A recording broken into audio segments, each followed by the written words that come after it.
കുറച്ച് നാളിന് മുമ്പ് എടുത്തിട്ടൊരു വീഡിയോ ആണ് കേട്ടോ. എഡിറ്റ് ചെയ്ത് അപ്ലോഡ് ചെയ്യാൻ പറ്റിയിട്ടില്ല. ഇപ്പോഴാണ് അതിനൊരു സാഹചര്യം എത്തത്. വേറൊന്നും കൊണ്ടല്ല, ഞാനിത് വിട്ടുപോയതാണ്. എഡിറ്റിംഗ് ആപ്പ് എടുത്ത് നോക്കിയപ്പോഴത്തേക്ക് ഈ വീഡിയോ ഇങ്ങനെ കിടക്കുന്നു. അപ്പോൾ എന്തായാലും വോയിസ് ഓവർ കൊടുത്ത് അപ്ലോഡ് ചെയ്യാമെന്ന് കരുതി. ഞാനൊക്കെ ആലോചിക്കാറുണ്ട്, നമ്മളെയൊക്കെ സംബന്ധിച്ച് നമ്മുടെ മക്കൾ എത്ര ഭാഗ്യവാന്മാരും ഭാഗ്യവതികളുമാണെന്ന്. നമ്മളൊക്കെ കുഞ്ഞിലെ ആഗ്രഹിക്കുന്ന കാര്യങ്ങളൊന്നും അന്നേരം തന്നെ സാധിച്ച് കിട്ടണമെന്നൊന്നുമില്ല. എന്നെയൊക്കെ സംബന്ധിച്ച് ഞാനൊരു മിഡിൽ ക്ലാസ് ഫാമിലിയിൽപ്പെട്ട ഒരു വ്യക്തിയാണ്. അപ്പം നമ്മൾ ആഗ്രഹിക്കുന്നതൊന്നും നമ്മുടെ കൺമുന്നിൽ കിട്ടണമെന്നില്ല. എന്നാൽ ആഗ്രഹിക്കാതിരിക്കുന്ന ടൈമിലൊക്കെ നമ്മുടെ പേരൻസ് നമ്മുടെ മുന്നിലെത്തിക്കും. അത് നമ്മുടെ സന്തോഷം കാണാനായിട്ട് അവരെത്ര റിസ്ക് വേണമെങ്കിലും എടുക്കും.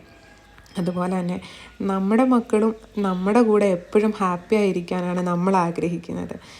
ഞങ്ങൾ രണ്ടുപേരും കൂടി ഒരു ദിവസം ഒരു ഔട്ടിംഗ് എന്നുള്ള രീതിയിൽ ഇറങ്ങിയതാണ്. അവന് എന്താണോ ഇഷ്ടം, ആഗ്രഹം എന്നുള്ളത് കുറച്ച് ദിവസത്തിന് മുമ്പേ എന്നോട് ഇങ്ങനെ പറയുന്നുണ്ടായിരുന്നു. അപ്പോൾ അവനെ സർപ്രൈസായിട്ട് വിളിച്ച് അവനെയും കൊണ്ട് പോയി അവന് ഇഷ്ടപ്പെട്ട ആഹാരം വാങ്ങിച്ചു കൊടുത്തു. അവന് ഇഷ്ടപ്പെട്ട സ്ഥലത്ത് കൊണ്ടുപോയി അവന് കുറച്ച് നേരം കളിക്കാനുള്ളൊരു ടൈമും ഒക്കെ കൊടുത്തു.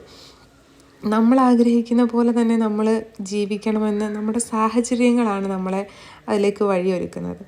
നമ്മൾ മാക്സിമം നമ്മൾ ആഗ്രഹിക്കുന്ന പോലെ ജീവിക്കാൻ നമ്മൾ ശ്രമിക്കും. എൻ്റെ മെയിൻ ഉദ്ദേശം എന്ന് പറയുന്നത് അവനെ സന്തോഷിപ്പിക്കുക, അവനെ ഹാപ്പി ആക്കുക എന്നുള്ളതാണ്.